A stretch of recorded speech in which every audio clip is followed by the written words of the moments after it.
నాకు 3 ముళ్ళు వేయాల్సిన వాడితో నువ్వు 7 అడుగులు నడిచావు.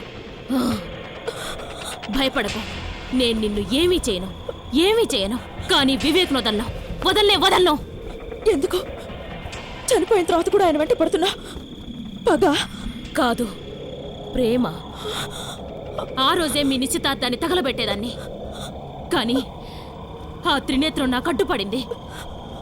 రాబోయే గడియలు నావి. ఆ గడియల్లోగా అతన్ని నా దగ్గరికి చేర్చుకుంటాను. నీకు దక్కనివ్వను.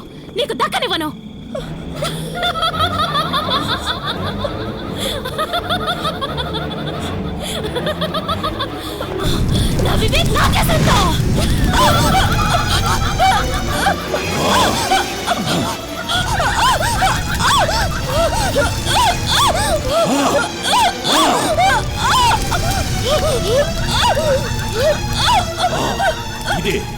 ఇదే నన్ను భువనాలకి బుగతను చేసే కరోరాత్మ.